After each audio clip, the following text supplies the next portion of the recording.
The Atheist Debates Patreon Project presents an interview with David McRaney. Hey everybody, welcome. Welcome, David. Hey, how are you? I'm great. This is a fortunate event because David's not normally in Austin, but came back down. I want to talk a little bit about how and why we're doing this, but when I'm out, people will ask for book recommendations, and I will often recommend John Allen Paulos' Innumeracy or Carl Sagan's Demon Haunted World, Science is a Candle in the Dark. Also, Guy P. Harrison's 50 Reasons People Give for Believing in a God. There's tons and tons of books, and quite often, for a lot of people, I just recommend certain websites because it's a good start. Even Wikipedia, if you're on an article that is sourced at the bottom, can lead you to stuff, and it lets you know how much you want to focus on it. Today, somebody needed some information that evidently they're not as good at Googling, but there's a website called earlychristianwritings.com, and it will list all the books of the New Testament and who wrote them and give detailed information and stuff. Lots of great resources like that. And quite often people ask, well, what podcasts do you listen to? And I have to admit that by and large, I don't listen to podcasts, and I have to tell people that my schedule doesn't really allow for it. And the way my brain works, if I just put a podcast on and listen to it, I can't do other things and expect to get something out of it. I've got to kind of focus on it because I want to be actively listening and thinking about that. But if there is one podcast that I always recommend that's not one of the ones the ACA produces, it's yours. You Are Not So Smart. Yeah, man. That's great to hear. Yeah, I also agree. If you listen to one podcast, make it You Are Not So Smart. Yeah. It's funny because, so I live in Austin, and among the other things, doing the Atheist experience, I'm also a magician, and I have magician friends. And years ago, you did an interview with Brian Brushwood, who's a friend of mine, and I don't remember the details. Somehow or another, either he sent you to me or I heard it. I did a thing at Dragon Con with him, not with him, we did it back to back, and but I had known of him for a long time. We met there, and then we corresponded a little bit, and I was like, why don't you come on the podcast? And the podcast was really great, and but that's not, I mean, yes, that's how I heard of you, but you actually, I think somehow you heard of the podcast, and I said something on the podcast, and you sent me an email, and the email was, I disagree with you, and I said, well, why don't I come out there and meet you in person, and we can settle this like men, and I was much more cordial than that, and hopefully I was more cordial than you. I disagree with you. It was very nice. It was very nice, and but you basically said, come and let's come have. You wanted to have a conversation. I said, let's have a conversation in person because I was just getting started with the research for the book at that time, and I looked you up on the internet, and your story was compelling. I watched some of your videos, and then I came here and interviewed you years ago. And now I'm back in town refreshing that interview and doing other stuff. But that's it's been great, yeah. It had to be like 2.5, 3 years ago. It was about 2.5 years ago. Because it was in this house, which is funny because you showed up today and things are different. The place that was my studio is now the guest room. Yes. And this room's now been converted into the studio and everything else. I want to talk about, we have shockingly similar things going on in our lives, both in the past and currently. Yeah. But one of the things that we share, which was an immediate connection for me, is a fondness and respect for James Burke and the original Connections series and the original The Day the Universe Changed. And I found out today both of us have the companion book for The Day the Universe Changed. Yeah, and probably in the DVDs, which they're not easy to get, and if you do find them, they're really expensive. So you have to be a hardcore fan to have those. And I do. Yeah, I do too. I feel very good. That's actually, I think that was the first thing we actually really connected on, because it went from being like, this is an interview, to like, oh, I think we could be friends, because the Burke thing is such a deep cut for a lot of people, and that's really cool. I was mentioning today, for me, a lot of people my age, I'm 50 now, will look back and some of them finding their way out of religions or superstitions, etc. For them, Cosmos was probably one of the most important series, and I agree, it is one of the most important series. Oh yeah. And I like the remake with Neil deGrasse Tyson, but it didn't have the impact on me that Connections and The Day the Universe Changed did. Same here. Connections. It took me a minute to find The Day the Universe Changed, but Connections was, I think, I know the idea behind it was to bust up the great man theory of how things change, and the idea that it's all about these geniuses that have made the world.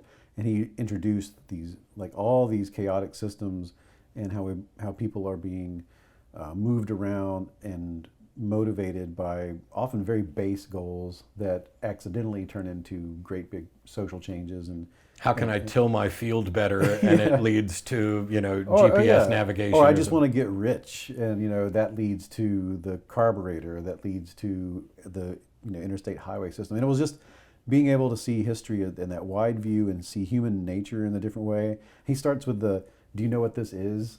And you have no idea what it is. And he's like, millions of people's lives were affected by this thing, and they had no idea what it is. And it was just like a switch in an electronic system that caused a blackout. And, people are having babies, they're having heart surgery, they're in elevators, and the electricity goes out, and they have never heard of this thing. They'll never know that's what it was. And he said, we all live in a world we can't possibly comprehend all the things that are absolutely vital to our existence on a day-to-day basis. And I don't know, when you see that as a kid, it totally shakes up the way you're being introduced to the world through the normal school system path. And I know it affected me. And the day the universe changed is even more so, because it was about when science updates its models, everyone has to update their beliefs to account for it. And it was his take on the paradigm shift thing from Thomas Kuhn's work, right?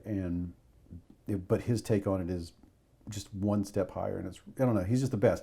I got him on the show thanks to I did a lecture in California, and he was one of the speakers at the same thing, and I met him there and had him on the show. And ever since then, Burke's been in my life in some strange way. And we're working on a project together. I say working on it because he's 82 and he's squirrely and old and has his ways. But hopefully there'll be a new Burke thing coming out soon, and hopefully I'll have some sort of small role in that. Hopefully this project will include a tour where he comes to Austin and sits in on the Atheist experience. That would be awesome. Granted, I have no idea if he'd be interested for it, because one of the things is that while my focus is primarily on skepticism, humanism, and religion, that philosophy realm, we're on a similar path, but you're not focused specifically on religion. And one of the things I love about your podcast is that you're a proper journalist, and you're doing interviews. I went to school for it. Yeah, got the paperwork and everything, and you're doing interviews, and it's not just a let the person talk. It's kind of a please come here and educate me. But you go to the when you did the episode on Dunning-Kruger, you had Professor Dunning on. Yeah. Who better to explain the Dunning-Kruger effect? Right. And by the way, if you're not familiar with that, go check out You Are Not So Smart and look up the episode. That one's there's tons of great ones.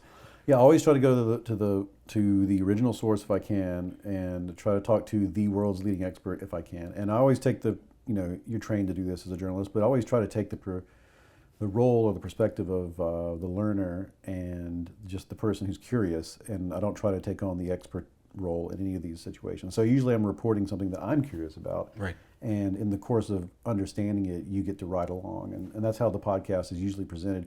Sometimes people are on there to promote a book or something, but even then, I actually read the book and then ask them questions about the book instead of just saying, plug your thing. Right, So, yeah. And when we're done, you'll have to remind me, because while we were sitting here, I just came up with what I think would be a brilliant idea for a project with Burke, but I don't want to spoil it on the video. I want you to know, I don't know if you have much, this guy never stops. I've been hanging out with Matt all day. You're exhausted now. I don't know if I'm exhausted. I am exhausted, but I don't know if you've exhausted, but we have talked all day. I don't think I've ever had a conversation that lasted 12 straight hours, but it's been tremendous. This man never stopped, and he's working on projects the whole time. It's pretty impressive, I have to say. Or I've just been incredibly lazy and I'm just now getting around to stuff. I also wanted to point out, even though this isn't necessarily relevant to the video, we often point to the people whose work has had a great influence in our lives. And in this case, obviously, we're both big fans of Burke's work.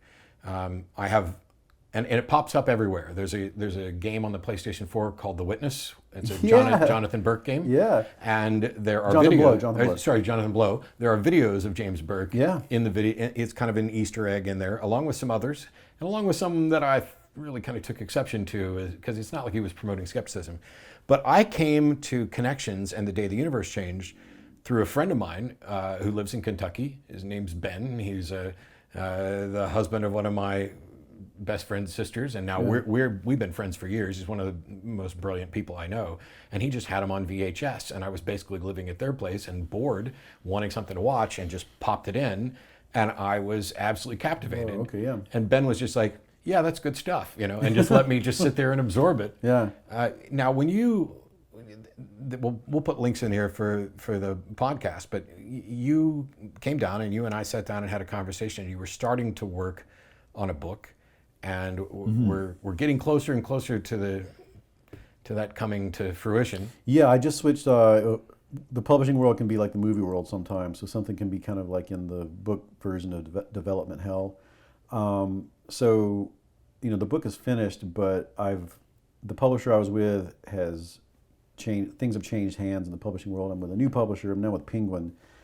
So this will be a major release. It'll be promoted all over the place. It'll be on billboards, and I'll be doing, the Daily Show and stuff. This like might that. be the last time that David has any time to hang out No, with us. no, that won't be true. But it'll be promoted like that. It'll be the Daily Show. I mean, I'm sure they'll stick me on Joe Rogan and stuff like that. So this will be a lot of the stuff that happens in this community will be on a big stage. Not already on a big stage. You get millions of views on your videos and stuff. But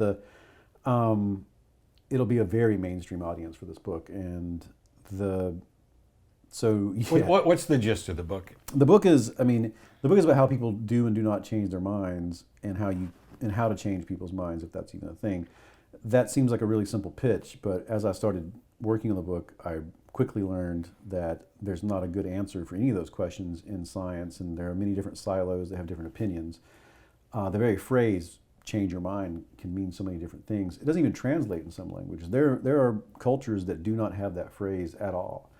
And if you talk to a political scientist or a psychologist or a sociologist or a philosopher and you say, "What does changing your mind mean?" you'll get different answers. And you go deeper and you start talking about beliefs and values and attitudes, you get different answers. So it was a much more complicated project than I expected it to be. And then you can come at it from many different angles. Do I want to talk about how we form our beliefs and how they change naturally? But naturally I mean by just, updating your priors because you've learned new information. But then there's also the idea of persuasion, when other people actively are attempting to change your mind. Right.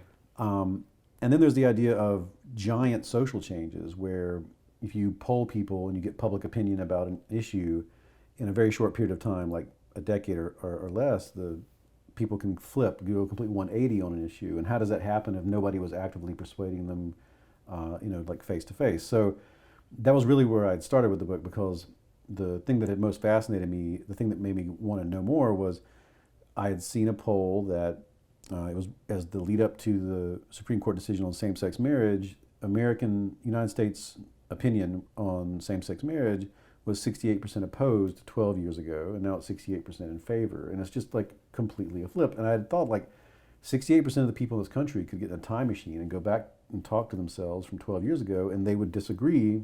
So what happened in between? What were the forces that change a person's mind in that way? And that's what I did, is I started talking to the experts who supposedly know about this, and most of them were saying, I don't know how that happens. And it was like, okay, well, this will be the first book to even like really try to answer that. And it just became a bigger and bigger project. So now, all these years later, and of course, obviously Matt was like, when I learned about what you did, I was like, Well, it was strange because, so obviously, you came down and you talked to me, and I'm doing this like in the trenches kind of work, where I'm actively engaging with people, whereas other people have done it as sort of an intellectual exercise. And I know you've talked to my friend Anthony Magnabosco, who's big on street epistemology. You can go back and watch videos. Actually, Anthony and I have sat over in the other room and talked, including on video a little bit, for hours about street epistemology and what are the limits and what are we really doing and everything else. Right. But in your case, in the process, the many years that you set up to go through this, what struck me when we had a conversation, and I realized this is just a how cool am I story, but I sat here and I talked and I was answering questions about just my experience. I don't have any, I'm not going to claim any expertise in changing people's mind, But here's what I figured out worked, and here's what I figured out didn't work over the now 14 plus years that I've done the atheist experience and debates and email exchanges and everything else. And I had these thoughts, and I am self-taught, and I'm not claiming any expertise. And after we got done with the interview, you were sitting on the couch in the office, and you said something to the effect of, I just went and interviewed like 4 PhD psychologists, and you just told me the same thing they told me, but you put it in language that people could grasp. So true. It's and it's a weird thing to. I started with scientists. Scientists said, "Look, this is like the bleeding edge of social science. This is the dark matter of our world. We don't understand social change, nor do we understand persuasion at a deep level."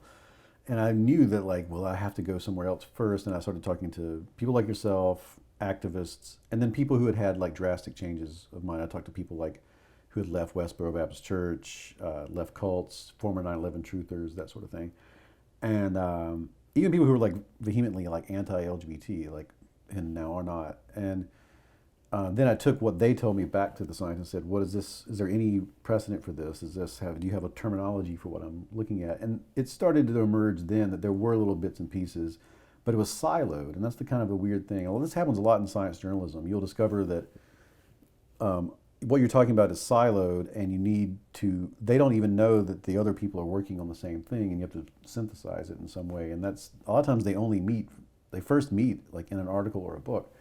Are there occasions where that siloing occurs, not because they don't necessarily know that another group is working on the same thing, but because they could be working on what appears to be 2 different things that is ultimately the same when you drill down? This is the biggest thing that I've discovered in all this, is that, street epistemology is extremely similar to deep canvassing, which is something that's happening over in Los Angeles. So it's even happening among people who are doing this like on the streets, if you want to put it that way. Mm-hmm.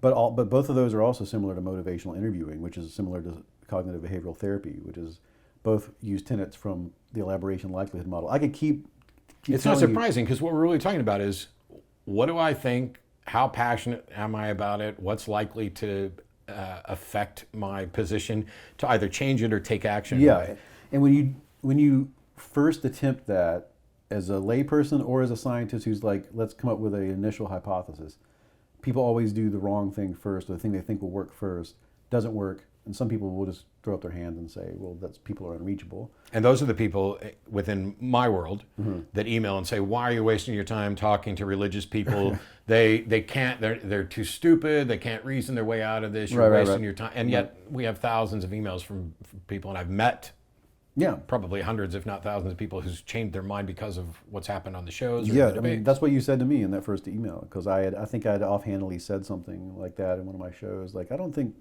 people who are deeply religious are just going to change their mind after talking to somebody. And and you sent me an email like, come talk. Because it does happen. It does. And by the way, I'm walking proof that it does happen, because I changed my own mind. Granted, it was a self-guided study in my case, and if I had to credit somebody else with changing my mind, there's just too many people. It's Hume and Voltaire and Ingersoll and Randi and all of these people together wrote things and produced things, and Burke and others, that fundamentally changed how I thought about stuff. And for me, the day the universe changed and perhaps to a lesser extent Connections was really the first time I felt properly educated on how to think about the world at a broader scale. Yeah. Because before then it was, you go to school, you learn this, you memorize this. I was bored as hell. I mean, just completely bored in school. And I think I was in the Navy, and it was probably around 1989 or 90, or maybe not. It was early 90s when I first watched that.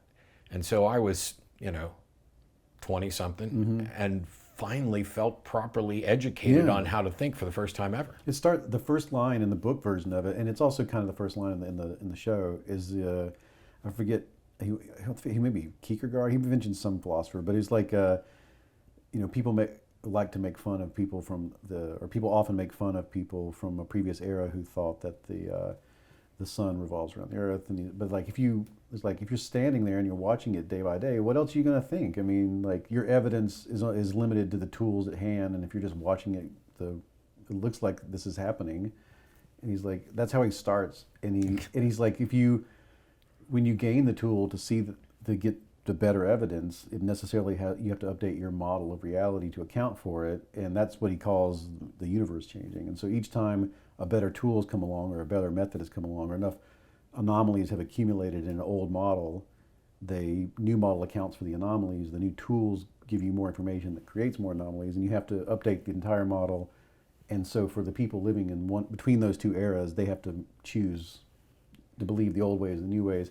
It's really good. If you haven't checked it out, it's crazy. And Burke is funny and irreverent and wears a leisure suit. It's really good. Yeah, it's a good suit. It reminds me that there's another reason why I don't ever try to claim originality on thoughts or things I've expressed. People will put a quote from me in a meme or whatever, and it will be, I'll read it and go, ooh, that didn't really come from me. That came from, pick somebody, Dan, whatever.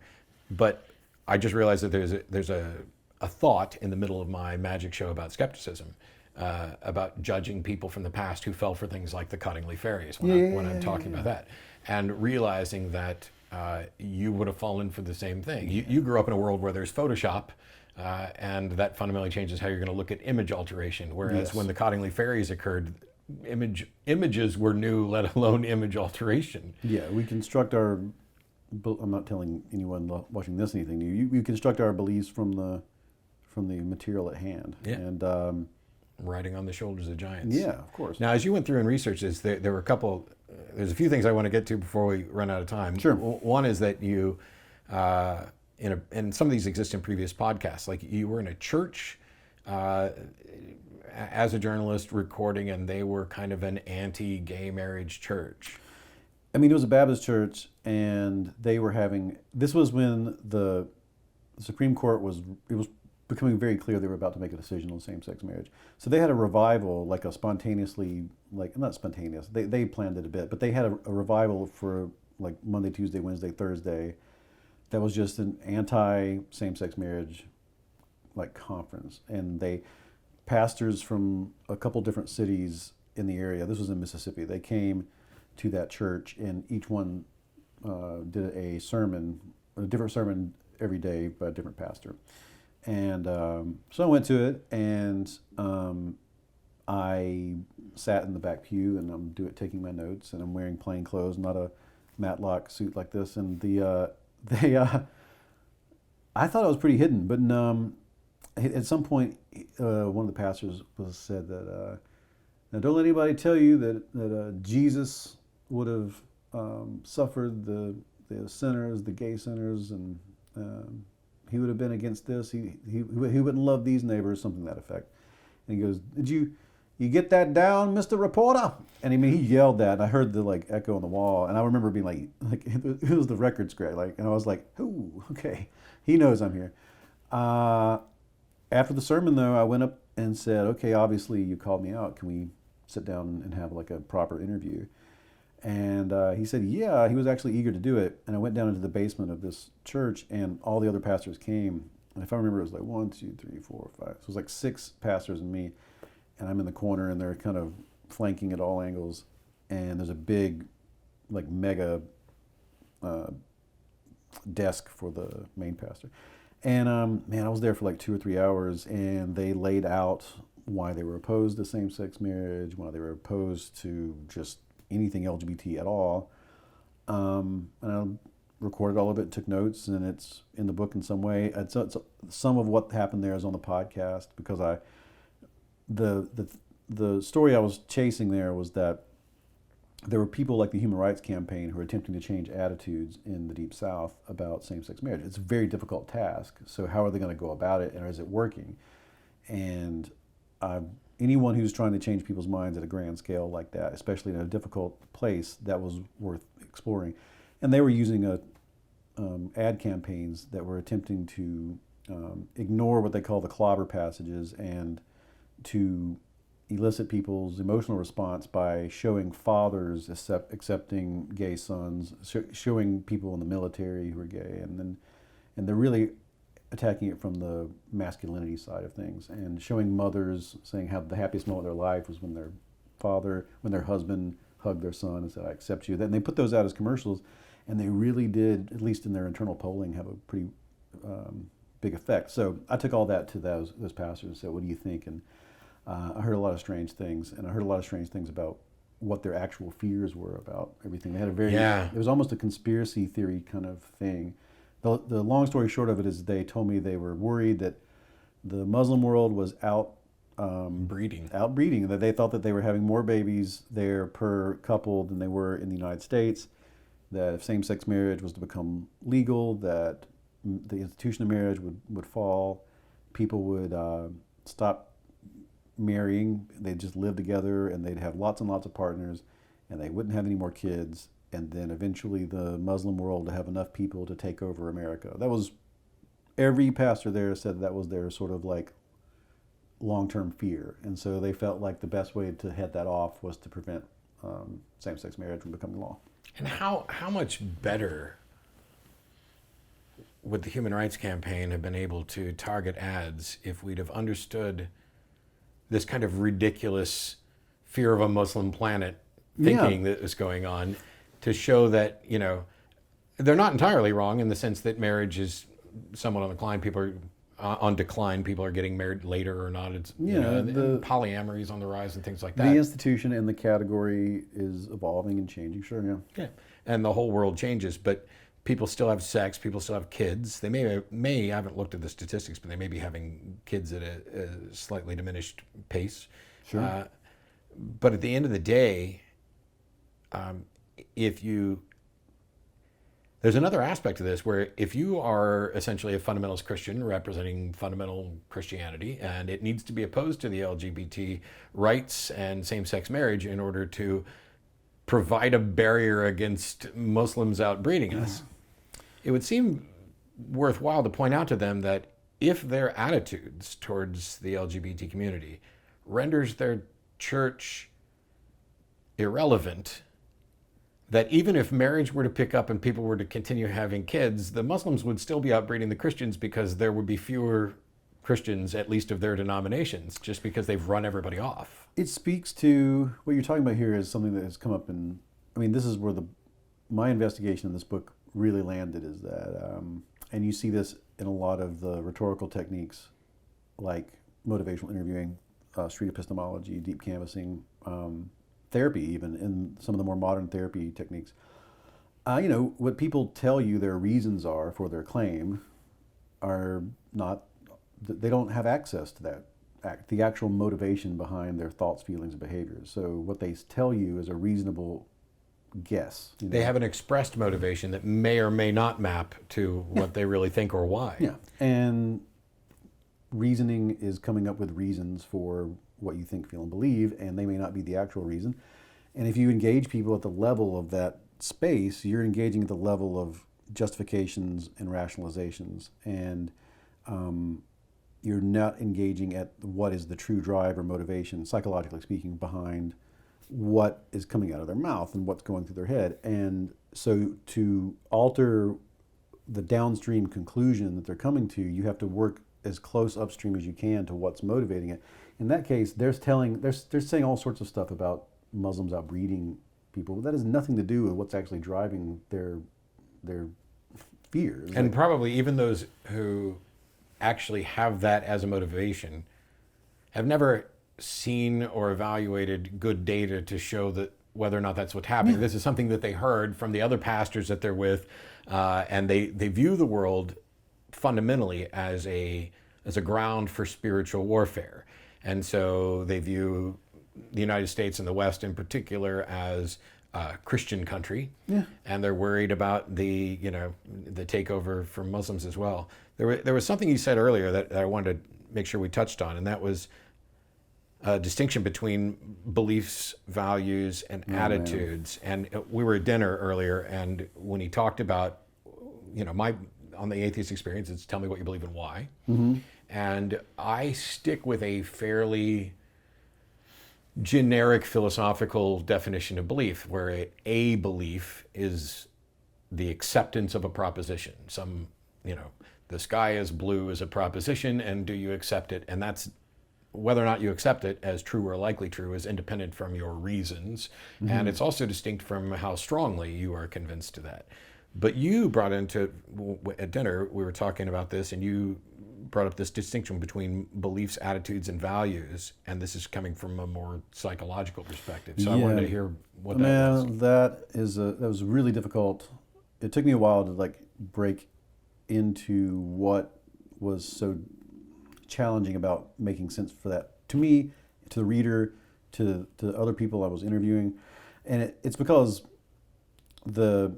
even in psychology, the whole book is framed from the point of view of social sciences or neuroscience, if it has something to say about it. From the view of psychology, it's kind of neat. One of the people I interviewed, Jim Alcock, he's like one of the world's leading experts in belief. And I remember one of the first questions I asked him was like, how do you define belief? And he's like, oh, that's a really tough question. I'm like, this is your life's work. Yeah. You've been studying this for 45 years. He's like, it's a really tough question. And so finding just a concrete, what do you want to define this as? How are we going to talk about this so we can be on the same page, like literally? The first people to research belief in psychology in the framework of how does one person persuade another person to update their priors and change what they believe, was done in World War II. The Nazis had produced Triumph of the Will, this big propaganda film, and if you've seen any Indiana Jones movie, any Nazi scene is based off of that propaganda piece, because that's the images that they would put out, these big rallies and the flags and everything. America was very rattled by that. The United States military was very rattled by that. They wanted to produce a piece of counter propaganda, but they didn't want to call it propaganda, so they had Frank Capra, the director, he did Mr. Smith Goes to Washington, Arsenic on Lace. He made a series of films called Why We Fight. I did a podcast about this when I was researching it, and to make that long story short, they made the films. They were really well made. Disney did the animation for them and everything. They were very powerful, but the goal of the film was kind of secret. The public opinion at the time was that the war will be over in less than a year. The main problem is that the UK is not doing its fair share of the fighting, and they're just waiting for America to save them, and that the German military is nothing. Like they're like this big. And those were three misconceptions that were factual misconceptions. They were mistaken on a fact-based level. The United States military wanted new recruits, at least, to update their priors on that, because they felt like the second they started fighting and it was bloody and difficult, that morale would drop and they'd be facing a problem. It was all about morale. So they made these films, and these films are an incredible edutainment. They show you exactly what the RAF was doing. They show you the size of the military, and they show you how many countries and fronts are at stake. What they found, though, is when they researched that, they hired the social scientists of the day to come take a look at this, the leading social scientists, and to measure the impact of it. And they found that when you ask a soldier, do you believe this and this, this and this, based on what you answered before watching the film, they would say, no, I believe this now. No, I believe this now, and no, I believe this now. So they properly updated their priors, and they had new beliefs. They had shed bad facts for good facts. And then they said, well, what is your opinion about the war? And they still had the same opinions. They still thought the war would be over in less than a year, that it would be very easy, and that the UK wasn't putting in its fair share of the work, and that their army was kind of weak and stupid. Like, they updated their beliefs, but they didn't update their opinions. And so, oddly enough, in the 40s, we didn't have a word in psychology for what they actually were trying to study here, which was attitudes. And it was because at that time, opinions, beliefs, attitudes, values, all those words were used interchangeably in psychology. And it was from that point forward that Yale actually created a lab for just studying attitudes and persuasion, and they divided those into separate categories of psychological or mental constructs. And it's just simply, we've learned, even though this keeps happening over and over again, and most people make this mistake, when you try to change someone's mind, oftentimes what you're trying to do is change their attitude on an issue. You're not trying to change you're trying to change how they feel about something, from positive to negative or negative to positive, to get them to support something or whatever.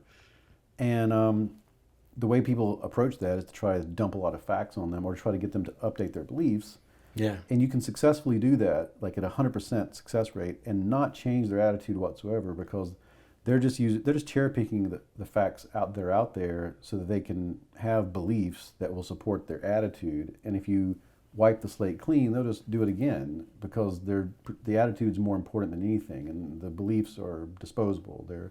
We see this a lot. It's a complicated mess, not only because we have biases, but something we can touch on a bit is this notion of tribalism and what group you perceive as important and you are a part of can influence that.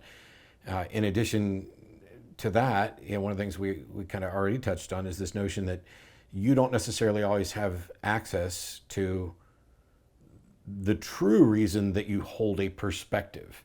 And so if I ask someone, if we were going to debate, tomorrow I'm debating how do we deal with the conflict between religious liberties and LGBT rights. Yeah.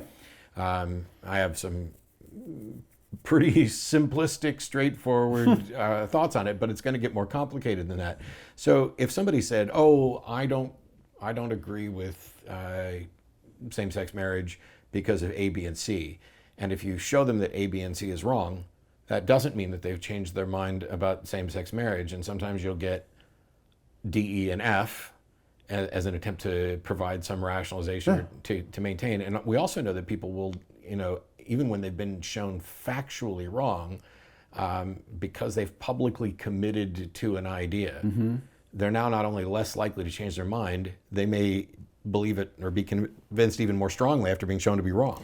Yeah, because what you're doing is they're counter-arguing in their mind privately, and they might counter-argue explicitly, but they're going to be counter-arguing either way, and counter-arguing adds more reasons for why they think what they think, and the more reasons they have at their disposal that are salient, the stronger they feel they have reason to hold the attitude that is generating those reasons. Right. So if you force a person into a corner where they are counter-arguing, the counter-argument itself, at the physical level, it's creating a denser network of associations in their brain on that issue, and you're weighting them in the direction of that attitude. That's why motivational interviewing is all about, never let a person out of ambivalence. Don't argue a certain position, because the natural inclination to counter-argue will create more weight for the side that is one way or the other, and the ambivalence disappears and they go deeper in this direction. It's better to let a person kind of articulate their own reasons and notice on their own that these reasons are poor. Sure, which is how we get to Socratic questions. It all comes back to that. Epistemology and things like that. Yeah. So, I think a really important thing to remember here is that a lot of what happens in rationalist communities, skeptical communities, secular humanist communities, if you engage people at the level of you're trying to be more accurate, which is a very, that's an important goal, right? To be more accurate. People aren't always motivated by accuracy goals, even in situations where that seems to be what we're talking about. If I'm talking to somebody who's a moon landing denier or a flat earther, it seems to be that what we're talking about is what are the facts of the matter, and you think that you're talking to that person, you think you're talking to them because you think what you're debating is whether or not is who's more accurate, on whether or not we landed on the moon. But quite often, or the flat Earth, those are two that run hand in hand for me, because I see similarities. And you can talk to people in the face, and you can show them facts, and even in a documentary where they prove themselves wrong, as I saw on Netflix, you don't necessarily see a change in position, and it's because that's not their goal. Their goal is not to be more accurate. Yes, accuracy may be valued. There's something you said at dinner that I want to make sure we hit on and touch on that accuracy as an identity. But when I talk with flat earthers and moon landing deniers, even when you present them facts, it doesn't change their mind, because for some of them, it's not about what the facts say. The underlying narrative, which they don't tend to argue, is that they have a strong distrust of government and authority and news sources. And so once you get down to that level of saying, well, I don't have any reason to believe that any of your sources are valuable, or even if are correct, but even if I accepted your sources were correct, I still have this massive distrust of And what do I do with it? Yeah. So what happens there, to the best of my knowledge, is that they start base level with this mistrust of government and this visceral fear. We're going to go so deep into what the motivations are here that we're basically going to get into code, and we're getting like to the matrix code level of what's going on in the brain that no one can fully understand. But at some point we can get into things that we've created abstractions for, like morals and values, which are coming from some deep biological, some of it nature, some of it nurture. They around people as they grow up, but they also have some sort of settings that make them more inclined to novelty or more inclined to, fear and some people, all primate groups rely on the fact that some people are going to go and scout, and some people are going to protect the home base, and at the very vast and complex level that human beings operate at, we can form ideologies around those very visceral reactions to the world. So anyway, these people have some sort of response where they fear authority for some reason. They have a very big... It's not entirely unjustified. No. Conspiracies do happen. Governments do lie. Governments do all kinds of horrific things. It's kind of a confirmation bias where if they suspect that the government's being untruthful, or the authority, whatever it is being untruthful about whether we landed on the moon or whether the Earth is flat, well, then point to all the areas where they can show where distrust was not only warranted but was absolutely right. And you can imagine that at the group level, if this is something that might have evolved at the group level, it's a group like groups that have these naysayers, or these people who are like the ombudsman, or they're the devil's advocates. They probably the selection probably favors groups that have this mechanism within them. So it's good that we have this, but what we have now in a very complex society is that you can gather online the people who only have that seemingly this special knob setting of their nature and nurture, and they form communities, and that creates a completely different structure of motivations. So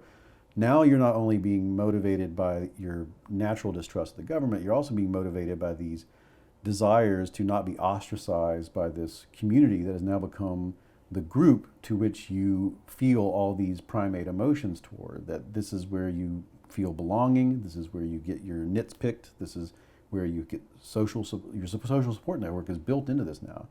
So now you have, framing it the way a psychologist would frame it, or even the cognitive neuroscientist would use this. You have accuracy goals over here, but you have belonging goals and you have identity goals now that are wrapped up in this. And then you also have these goals and motivations that are directly tied to the emotions that are generated when you think about authority and nefarious actors out there who mean you harm. So in the battle between accuracy and these other factors, accuracy can never win. Like, these other goals are far more potent, and you're going to want to satisfy those goals first, because by evolutionarily speaking, that's more likely to lead to your continued propagation of the, it's more likely, survival is more dependent on being a good member of your group than it is being a correct member of your group for most problems that human beings have faced. The one key exception, which you brought up at dinner, is if accuracy is the foundation of your group and value identity. This is so important, yes. Which is what I would argue is what the skeptic community is supposed to be. No, I gave a talk once about how the skeptic community wasn't necessarily atheist enough to suit me, and that was a personal preference. But the atheist community definitely wasn't skeptical enough to suit me, and that was an embarrassment, because what good does it do to be accidentally correct on whether or not you have a good reason to believe in a God or a religion? I mean, don't make no mistake. We went to the moon, and we might have Star Trek level technology one day, and we have cured diseases, and literally how we are speaking and recording this is all because of accuracy goals. Right. This is because we have the capacity to use the scientific method and other, epistemological avenues to be more right than wrong at the level of facts. It's where the accuracy goals come in conflict with those other goals of belonging and identity. Right, and you have to be trained to be to think in a way that leads you more toward the truth than toward these other goals. And you have to, and we have built institutions that are devoted to that, that not only teach people the methods, but also the institution, iterates on it and everything. So science is one such institution, and it doesn't always do it, but it tries its best. But built into that is that in the skeptics community, in the secular humanist community, your belonging goals are, to satisfy them is to signal to other members that you are the kind of person who has accuracy goals. Right. So in the same way that the flat earthers have mishmashed in a way that's causing them to become less right, these communities have mishmashed in a way that's causing them to become more right. And it's how the confluence happens that determines the output of your collective efforts. This video is made possible by supporters of the Atheist Debates Patreon project. You can find more information and add your support at patreon.com/atheistdebates.